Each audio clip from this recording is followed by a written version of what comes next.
해외 구매 대행 사업을 할 때 고객센터 번호를 어떻게 준비하고 만드는지, 사업적으로는 어떻게 운영해야 하는지 알려드리도록 하겠습니다. 오늘 다뤄야 할 주제 첫 번째는요. 왜 해외 구매 대행 셀러는 CS 전화를 받지 않는가? 인데요. 하지만 모두가 받지 않는 건 아니고요. 매출을 크게 낼 수 있는 형태 또는 특정한 형태를 띄우는 경우는 받아야 하는 게 맞겠죠. 하지만 이런 형태가 아직 이루어지지 않았거나 전략적으로 이룰 생각이 없으면 받지 않는 게 맞겠죠. 이 부분에 대해서 알아볼 거고요. 두 번째는요. 내 휴대폰으로 하는 것이 좋을지 또는 폰 넘버 서비스를 가입하는 게 좋을지 공폰을 새로 구하는 것이 좋을지 알아볼 거고요. 결론은 지금 당장 공폰이나 이전에 쓰시던 핸드폰을 가지고 와서 개통하시면 됩니다. 절대 투폰 넘버 서비스 이런 거는 추천하지 않습니다. 왜 그런지 알아볼 거고요. 세 번째는요. 고객센터 번호는 070 또는 0507이나 0504 같은 번호로 해야 되는지 아니면 010으로 시작하는 번호로 해야 하는가 알아볼 거고요. 일단은 010으로 무조건 하시는 거를 저는 추천을 드립니다. 네 번째는요. 자동 응답 컬러링을 만드는 방법에 대해서 알아볼 겁니다. 다섯 번째는 구매 대행 사업에 있어서 CS가 어떠한 형태로 이루어지고 어떻게 우리가 운영을 하게 되는지 알려드릴 겁니다. 지금부터 알아보시죠. 자, 첫 번째로 해외 구매 대행을 할 때 CS 전화가 당연히 올 거잖아요. 우리가 마켓에 입점을 하고 이제 판매자가 되는 순간부터 CS를 받게 됩니다. 그러면 이 해외 구매 대행이랑 사업은 전화를 받아야 하는 사업의 형태가 있고 받지 말아야 하는 형태가 있어요. 받아야 하는 경우는 어떤 때이냐면 이건 당연한 건데 당연히 매출과 연계가 되느냐 안 되냐입니다. 그러면 생각을 해볼게요. 전화를 받으면 매출과 연계가 될까요?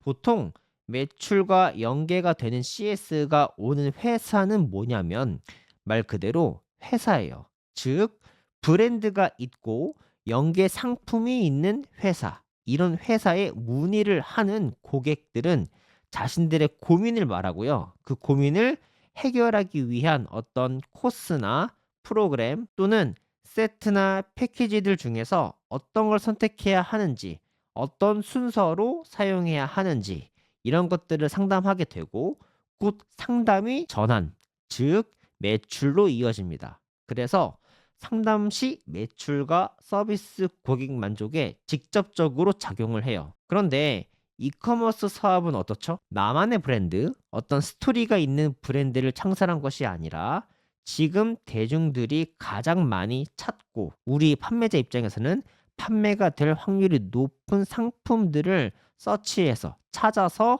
보내주는 서비스예요. 그래서 특히나 구매 대행은 매출의 90% 이상이 이미 상세 페이지 배너에 안내가 된 정상적인 기간 내에 정상적인 배송 중인 상품들에 대한 배송 문의입니다. 나머지 10%는 그 외에 반품이나 AS, 교환 및 상품 문의 등으로 채워져 있고요. 이 중에 1%에서 약 3% 정도는 비싼 물건 문의입니다. 그래서 매출이 조금만 나와도 나도 모르는 상품에 대해서랑 배송 문의만 하루에 100개씩 받게 될 겁니다. 그러면 여러분들의 하루가 다 날아갑니다. 그래서 초보자의 경우는 하루 대부분의 시간을 그리고 부업을 하면서 전부 매출을 내는 데에 온전히 집중을 하기 위해서 특히나 처음에는 1인 기업을 띄우고 있잖아요. 그렇기 때문에 당연히 전화를 받지 않고 사업을 해야 합니다. 전화를 받고 싶으면 그만한 회사가 되셔야죠. 내가 아직은 아무것도 아니면서 서비스를 하겠다고 시간을 태우시면 자기 만족은 할 수 있지만 과연 매출과 성공가는 잘 모르겠습니다.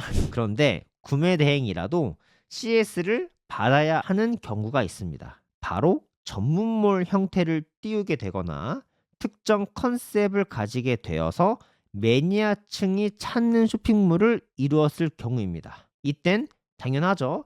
CS를 함으로써 고객에게 어떤 것이 필요하고 관련된 주변 상품은 어떤 것을 구매할 수 있는지 알려줄 수 있고 매일 팔리는 상품에 대한 상품 문의가 또 오기 때문에 상품에 대해서도 설명해 줄 수 있어요. 구매 전환의 역할을 하겠죠. 이럴 때는 CS 전화를 받아야 하는 것이 당연합니다. 그리고 이커머스에서도 브랜딩 사업 분야도 있는데 사실 뺏기지 않는 상표와 로고를 박은 것일 뿐이지 브랜드가 된 건 아니에요. 어쨌든 그렇더라도 뭐예요? 배워야죠. 스토리가 아직 없고 만들 줄 몰라도 로고를 입히고 박스를 제작하고 상표를 보호하는 법을 배워야 브랜드를 만들 수 있겠죠. 어차피 다 해야 되는 거고 이 세상에 가치 없는 배움이나 활동은 없습니다. 이 부분은 제가 따로 브랜드 및 지식 창업, 컨텐츠 등을 다룰 때 알려드리도록 하겠습니다. 두 번째, 내 고객센터용 번호는 어떻게 만드는 것이 좋을까입니다. 방안은 세 가지가 있습니다. 첫 번째, 내 휴대폰 번호 그대로 쓰는 것. 두 번째, 투폰 넘버 서비스에 가입하여서 사용하는 것.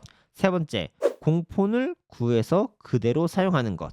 이렇게 세 가지가 있습니다. 제가 추천드리는 방안은 3번 공폰을 구하시는 거고요. 다시 첫 번째부터 알아볼게요. 첫 번째는 내 휴대폰 번호 그대로 할 경우인데요. 개인과 일에 분리가 되지 않겠죠? 툭 하면 전화 오는 스팸 전화까지도 전부 다 받아버려야 하는 경우까지 생겨버립니다. 무시를 하더라도 시시때때로 울리는 전화가 나에게 곧 스트레스가 될 거예요. 그래서 굳이 개인 신상 정보 노출 때문이 아니더라도 할 이유가 없습니다. 그럼 두 번째는요. 폰 넘버 서비스는 어떨까요? 마찬가지입니다. 기계는 하나이기 때문에 이 서비스를 이용할 때 내 원래 번호를 사용을 하고 있더라도 두 번째 번호로 전화가 오면 똑같이 울립니다. 울리는 것뿐만 아니라 내가 휴대폰을 사용 중이라고 하면은 팝업처럼 위에 화면으로 계속 표시가 되기 때문에 개인적인 용무를 할 수가 없어요. 만약 매출이 2천만 원 정도만 되시더라도 하루 왼종일 전화기가 울린다고 보시면 됩니다. 새벽 1시, 2시, 3시, 3시 10분, 3시 11분, 3시 12분, 13분, 14분, 15분, 아침 6시 시도 때도 없이 울립니다. 아니 그 시간에 전화하는 사람이 어디 있어요? 라고 하실 수도 있는데 여러분들이 생각하는 그런 사람들이 실제로 존재합니다. 한국인을 나쁘지 마세요. 그래서 여기서 중요한 건 이 투폰 넘버 서비스를 보통 생각하시는 분들의 경우는 바람직한 사업적인 생각을 하지 못하는 경우가 있어요. 그 이유 중 첫 번째가 돈을 아끼기 위해서인 경우가 있거든요. 왜냐하면 새로운 핸드폰을 개통하거나 공폰을 구할 때 돈이 들 수가 있잖아요. 여러분, 그런데 사업을 시작하는 순간 정말로 돈을 버는 것은 돈 자체를 버는 것이 아니라 시간을 버는 것이 돈을 버는 것이다 라고 알고 있어야 돼요. 최대한 매뉴얼화가 되고 시스템화가 될수록 더 많은 돈을 법니다. 그래서 돈을 아끼는 것이 아니라 시간을 아끼는 것이 더 큰 가치를 창출해내요. 이 부분을 알고 있으면 좋고요. 그 이유 중 두 번째는 시스템화적 사고가 아직 되지 않아서 그럴 수가 있어요. 기계만 분리가 되어 있어도 이것을 인지하는 것 자체도 뇌가 분리를 해서 생각을 하기 때문에 일과 사업이 완벽히 구분하기가 편해집니다.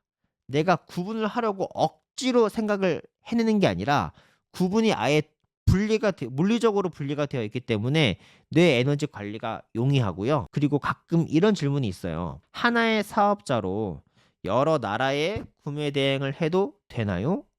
세무적으로는 아무런 문제가 없습니다. 하지만 성공학적으로 문제가 있는 거예요. 아무리 사업 형태가 같더라도 전략은 틀려질 수밖에 없고 틀린 전략에 따라서 전문화를 시켜야 하는데 거기에 따라 직원도 분리해서 관리하고 교육을 해야 더 큰 매출을 낼 수가 있기 때문에 당연히 분리하는 게 맞습니다. 그래서 결국 정답은 공폰을 얼른 구해서 개통을 하세요.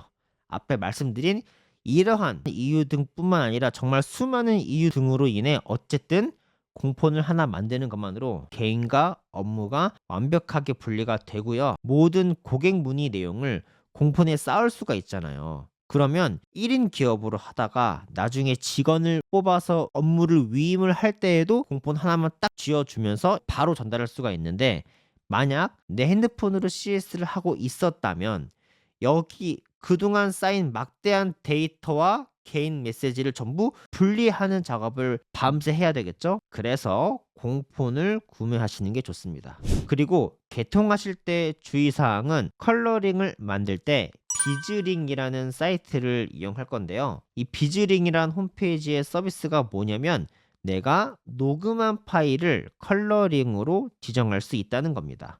이때 호환되는 통신사가 따로 있기 때문에 만약 알뜰폰 통신사 이용 시에는 꼭 먼저 이 비즈링에 문의를 해 보시고 가입을 하시고요. LG는 안 되고요. SKT와 KT 중 일부 알뜰폰 회사만 가능한 것으로 알고 있습니다.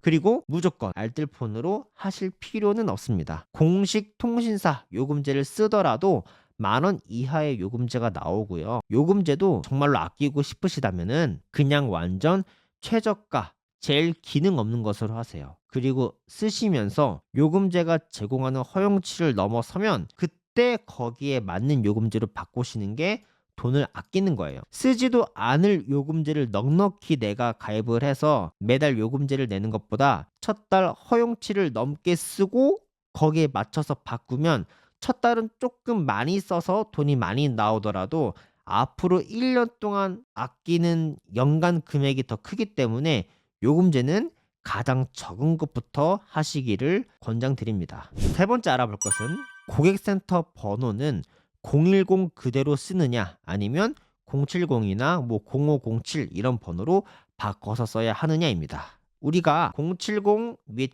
0504 이런 것들로 쓰는 이유는 0101 경우에 고객 입장에서 고객센터 같지가 않다라는 이유 때문입니다.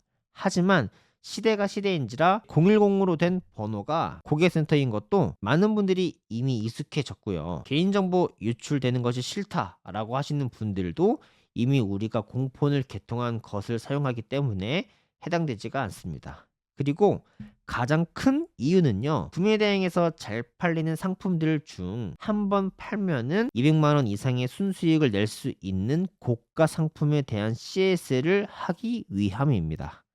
이러한 상품들은요. 예를 들면요. 조립식 컨테이너, 조립식 주택, 강철 분쇄기, 트랙터, 지게차, 농기계 등등등 이런 것들을 구매하시는 분들은 거의 지방에서 공장이나 땅을 운영하고 계시는 어르신일 확률이 높습니다. 어르신들은 070이나 050으로 되어 있으면 문자 소통이 안 된다고 생각하시는 경우가 크기 때문에 이런 분들과 소통하기 위해서라도 010으로 쓰시기를 권고드리는 겁니다. 자, 그러면 070 뭐 이런 번호로 하면 안 되냐? 안 되는 건 아니죠. 나는 도저히 010은 마음에 들지 않는다라고 하면 써야죠. 자, 그럴 경우에 방법은 두 가지가 있는데요. 첫 번째는 네이버 스마트 플레이스라는 곳에 들어가시면 서비스 메뉴가 있어요. 거기에 들어가 보시면은 네이버가 무료로 0505, 0507 번호를 쓸 수 있도록 서비스를 제공을 하고 있고요. 두 번째는 아톡이라는 어플을 설치하셔서 월 충전식 또는 정기결제 등으로 약 5,000원 정도의 요금제로 070 넘버를 이용할 수가 있고 아톡에서도 컬러링 서비스를 제공하고 있습니다. 네, 여기까지 고객센터를 만들기 위해 미리 알아야 되는 것들에 대해서 말씀을 드렸고요. 다음 영상에서 바로 자동 응답 컬러링 만드는 법 그리고 구매 대행에서 CS가 어떻게 흘러가는지 빠르게 알아보도록 하겠습니다. 바로 다음 영상에서 알아보시죠. 현재 해당 영상은 해외 구매 대행 초기 세팅에 관련된 시리즈 영상이고요. 무료 전자책에서 더 디테일하게 다루고 있습니다. 전자책 및 이벤트 확인이 필요하신 분들은 댓글 한 번씩, 고정 댓글 한 번씩 확인 부탁드리겠습니다. 감사합니다.